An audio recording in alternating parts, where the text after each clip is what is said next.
Zen Proverbs. In this world, the truly rare is not always what dazzles the eyes. What is rare often lives in the silence between words, in the pause before reaction, in the one who chooses to step away rather than fit in. Not many understand the power of such beings. Their paths appear strange to most. Their quietude is mistaken for weakness. Yet, within them lies a spirit shaped not by the noise of the world, but by the depth of their own awareness. Zen speaks not of greatness in the eyes of others, but of deep alignment with the way, the Tao. Rarity. In Buddhist teachings, is not a trait but a consequence of inner awakening.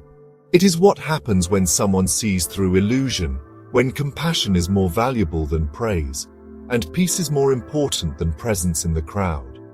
This is not for everyone. Only those who have felt the aching pull towards silence, the quiet urge to detach, the strange joy in solitude, and the truth beneath appearances will understand what follows. These 8 signs reveal something ancient, something powerful, not taught but remembered. If you relate to them, you may not just be different. You may be among the rarest souls walking quietly in a loud world. Sign 1. You feel everything deeply, but speak little. In Zen, the one who speaks least often sees most. You do not overflow with words. When the world talks about everything, you talk to the inner self. Conversations that most find entertaining, you find exhausting. It is not that you are shy or timid. You simply feel too much, and so you guard your expressions carefully. Every word is sacred. Every sentence must carry meaning. This depth of feeling, this sensitivity to emotional currents in others, does not make you fragile. It makes you spiritually alive. You can walk into a room and feel what no one says. You know when joy is fake and when sadness hides behind smiles. This inner radar is both your blessing and your burden. In Buddhist philosophy, such sensitivity is seen as prajna, intuitive wisdom, not born from intellect but awakened through awareness. Prajna senses suffering even when it is dressed in laughter. People like this often withdraw. They are misunderstood. But in Zen, silence is not emptiness, it is fullness too vast for words. You do not need to explain your silence. Let your stillness speak. In it lies the voice of centuries of awakened ones. Sign 2. You crave solitude but love humanity. You often escape crowds. You seek places where no noise disturbs your inner landscape, yet you love deeply. You care more than most. This paradox, to seek solitude and yet carry immense compassion, is what makes your personality rare. Zen masters wandered forests and sat beneath trees not because they rejected humanity, but because they embraced it from afar. True compassion is not loud, it does not seek credit, it flows from presence, and presence arises when the noise of the world quiets down. You may find peace in walking alone, in the sound of wind, in the touch of sunlight. You may tear up at a story, at a child's eyes, or at a stranger's kindness. You are not cold, you are overwhelmingly warm. But your warmth shines brighter when not drained by superficialities, Buddha taught. Better than 1,000 hollow words is one word that brings peace. You are that one word. Your energy heals without trying. Your absence is noticed more than most people's presence. Do not fight the need for solitude. In your alone time, you return to the source. And when you return, your love becomes medicine for the world. Sign 3. You seek meaning more than success. You do not chase what others chase. Titles, possessions, validations, these do not move you. You want something deeper. You want to know why. You want to live a life that means something. You cannot fake it. Your soul resists anything that is empty. This is the mark of a rare spirit, one who remembers something beyond this world, one who understands that success without truth is failure in disguise. In Zen teachings, this is called mu, the empty yet full state. The master says, when you truly let go of seeking, you begin to see. You often reflect on your purpose. You question your path. While others compete, you contemplate. While others build ladders, you build inner temples. This makes your journey slower, but infinitely more real. Your life may not always make sense to others, but it will always make sense to your soul. That is the only success that matters. Sign 4. You carry old wounds, but you don't let them define you. Rare people do not walk through life untouched. In fact, they often suffer more than most. Not because they are unlucky, but because life uses pain to shape them into mirrors of compassion. You may have felt deep betrayals, loss, abandonment, or failure, and yet you did not harden. You softened. You became kinder. You chose forgiveness even when no apology came. You chose understanding over bitterness. This is what makes you uncommon. Most repeat the pain. You alchemize it. The Buddha himself endured loss, left behind a life of luxury not because of hatred, but because of compassion born from suffering. Zen teaches, the wound is where the light enters. You do not wear your pain for attention. You carry it in silence, letting it teach you how to love more, not less. You are not your pain.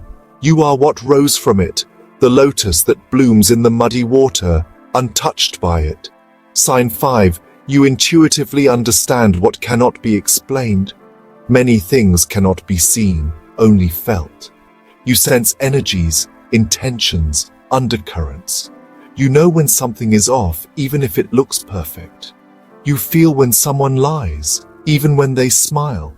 You understand truths that no one speaks. Zen calls this direct seeing, insight without logic. A rare mind is not just clever, it is tuned, like a well-calibrated instrument that plays the music of truth without needing notes. People may say you're too sensitive, or accuse you of overthinking, but you are not thinking, you are perceiving. Your awareness is not stuck in the surface. Buddhist masters speak of the Dharma eye, the ability to see beyond illusion. Most look with their eyes. You look with your being. Trust that knowing, even when others don't understand. Your rare gift is to see the river beneath the ice, the truth behind the performance. Sign 6. You walk away without explaining. You leave when your peace is disturbed, not in anger, not in drama, but in quiet resolve. You do not stay in places that kill your soul slowly. You do not cling. When something feels wrong, you release it. You have learned the art of departure. In Zen, letting go is not weakness, it is wisdom. The one who detaches, lives. You know that explanations often waste energy. Those who understand do not need them. Those who don't will twist your words anyway. So you choose silence. You choose departure. You choose self-respect. Buddhist teachings remind, attachment is the root of suffering. You may love deeply, but you do not chain yourself. You do not beg to be chosen. You walk, and in walking, you reclaim your power. Those who cannot see your worth are not your home. Leaving is not loss, it is self-rescue. Sign 7. You find beauty in the unseen, the sky before the sun rises, the smell of rain before it falls, the silence after laughter, the space between two words. You notice what others skip. You are tuned to the invisible music of life. A falling leaf speaks to you. The way light touches water feels like a poem. You find messages in the ordinary because your soul is awake. This is the Zen eye, the mind that no longer needs fireworks to feel wonder. The awakened one finds eternity in a grain of sand. You see not just with eyes, but with reverence. And in doing so, you remind others of what they forgot, that life is sacred, even when it is simple. Keep seeing the unseen. The world needs souls who can turn silence into song. Sign 8. You are at peace, even when alone. Many fear being alone. You do not. In fact, your spirit blooms when you are with yourself. You do not need noise to feel alive. You do not need approval to feel worthy. In solitude, you touch something eternal, something that no praise or rejection can ever touch. You have met yourself and you did not run away. That is rare. Buddha sat alone beneath the Bodhi tree. Enlightenment came not from applause, but from stillness. You walk the same path. You carry that stillness with you. In rooms full of noise, your silence feels louder. This peace is not the absence of chaos, it is your ability to remain untouched by it. Aloneness is not loneliness when the soul is full. You are never truly alone when your inner world is alive. The path of the rare is not meant to be understood but revered. If you see yourself in these 8 signs, understand this. You are not strange. You are not broken. You are simply rare. You walk a path that few can see. But the ones who do will never forget you. Your energy heals, even if unrecognized. Your presence shifts the air. Your silence echoes wisdom. Your life is your teaching. Zen does not seek followers. It seeks awakenings. And those who carry these signs, you are already awake or awakening, let the world misunderstand. Let others walk louder paths. Yours is made of light footsteps and sacred pauses. You are not behind. You are simply on a higher trail. Walk it without fear, the unseen jewel. Pearl is never found on the surface of the sea. It waits in the depth, untouched, whole and radiant. You are that pearl. Rare, not because of what you do, but because of what you are. Stay that way, walking as a rare soul in an unawakened world. The teachings above whisper a truth that does not need to be shouted, that you are walking a sacred path even when no one recognizes it. And this path, though often walked in solitude, is the most profound pilgrimage a soul can take, the journey back to its truest form. Now, allow these reflections to sink even deeper into your being. On deep feeling and silent understanding. To feel deeply is to bleed with the world and yet never scream. You carry wounds that are invisible, not because they are small, but because you have learned the discipline of inner strength. Many confuse emotional depth with fragility, but the truth is, the deepest waters look the calmest. You do not cry to be seen. You do not ache to be held. You simply allow your feelings to pass through you like rivers, knowing they are not who you are. That is rare. That is strength. You are the kind of person who could feel the sorrow of a tree losing its leaves, the joy of a stranger's small kindness, the sadness behind a friend's laughter. And still, you carry yourself with grace, with calm, with dignity. This kind of heart is not taught. It is remembered. From lives lived with wisdom and truths carried across lifetimes, to you who feels too much, your sensitivity is not a curse. It is your soul remembering its origins, on solitude and love without attachment, to love deeply without clinging, to give without demanding return, to care without announcing your care. This is not weakness. It is mastery. Only those who no longer fear aloneness can love purely. Many seek connection from emptiness. You seek it from wholeness. When you walk alone, you walk with the universe. When you sit in silence, you commune with the eternal. When you are overlooked, you are still at peace, because you are not performing love, you are embodying it. You walk away from people who cannot see your heart, not in bitterness, but in honor, because you know when love must be begged, it is no longer love. When presence must be demanded, it has already left. This is not arrogance. This is the peace of a person who no longer compromises their soul to be liked. To you who walks away quietly, your departure is a prayer, a sacred statement that your energy is not up for negotiation, on seeking meaning instead of validation. The world measures you by what you collect, but your soul measures life by what it reveals. You may not chase the loud victories. You may not care about proving yourself. That is not because you are lost, but because you have already found something more valuable. Inner freedom. You sit in rooms filled with ambition, and your heart longs for presence instead. You hear others speak of winning, and your soul whispers of truth. You find yourself uninterested in climbing, because your spirit is already flying. You want meaning. You want to know why, not just what. That question, why, is the doorway to wisdom, and most never open it. To you who seeks purpose instead of praise, your life may look quiet, but your soul is roaring with divine clarity, on pain, healing, and the sacred alchemy of suffering. You were hurt, not once, many times, but you chose not to stay broken. You became the healer. the listener, the quiet strength others leaned on. And in doing so, you transformed. Your pain became poetry, your ache became empathy, your suffering became your teacher. Not many walk this path. Most repeat the cycle. You broke it, that makes you rare. You did not heal overnight. And some wounds still live within you, but you no longer let them bleed onto others. You contain your storms. You rise from your ashes. This is what Zen calls the Bodhisattva spirit, the one who endures pain, not for pride, but to awaken compassion. You are that spirit. Not because you chose to suffer, but because you refuse to let suffering steal your gentleness. To you who survived quietly, your silence is your shrine, and your scars are your sacred scriptures on intuition and the inner compass.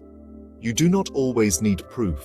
You just know. You walk into places and feel things. You speak to people and sense what is unspoken. You trust the whisper before the warning, and most don't understand how. You do not explain. You do not debate. You simply step back when something feels wrong. You follow the thread of your soul, even when the world calls it foolish.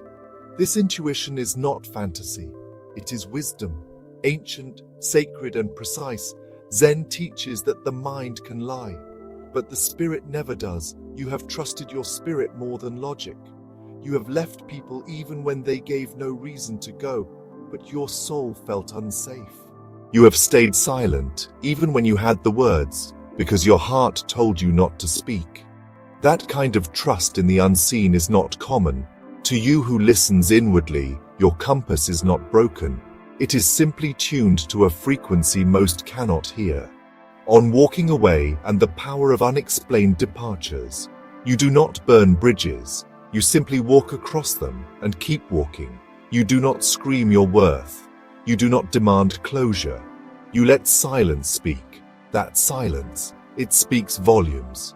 Zen tells us that true departure happens not when someone leaves a room, but when they leave emotionally, spiritually, energetically. You leave when your soul says, it is no longer sacred here. And though some may call you cold, only you know the truth. Staying would destroy your spirit. Leaving is how you protect it. To you who exits with grace, you are not abandoning. You are returning to yourself, on seeing beauty in the invisible. While others wait for beauty to announce itself, you already see it blooming in shadows. You are moved by the dance of clouds, by the stillness of dusk, by a child's unfiltered joy, by the tear that does not fall but trembles quietly. You find sacredness in the simple. This is the rarest form of sight, to witness life as a miracle, even when nothing extraordinary happens. Zen says, before enlightenment, chopped wood, carry water. After enlightenment, chopped wood, carry water. You understand that truth, that even in the repetition of life, divinity hides. To you who finds wonder in small things, your eyes are not ordinary. They are windows into the unseen harmony of existence. On being alone without feeling lonely, you sit with yourself and feel complete. That is the highest form of self-love. You do not need to be entertained. You do not fear silence. You are not waiting to be rescued from yourself. You enjoy your own company, and that is revolutionary in a world addicted to distraction. This peace, this inner companionship, is the fruit of many lifetimes of growth. You have met your shadows and befriended them. You have sat with your silence and found it comforting. Buddha sat under the tree, not to escape the world, but to meet his own being. You do the same. In your own way. To you who finds peace in being alone, you are not alone. The universe walks beside you. You are the quiet flame. You do not shine to blind others. You glow to warm the world. You do not shout your truth. You embody it. You are not trying to impress. You are trying to remain aligned with something eternal. And that is why the world feels unfamiliar to you, because you were never made to fit in. You were made to awaken, to walk softly, to love gently, to see deeply, to heal silently. You were made to reflect what most forget, that peace is power, that silence is language, that rarity is not in perfection, but in presence. So do not doubt your soul. You are not here to be understood by everyone. You are here to be rare, and in being rare, remind others of what they've forgotten within themselves. Walk on, gently, unapologetically, radiantly.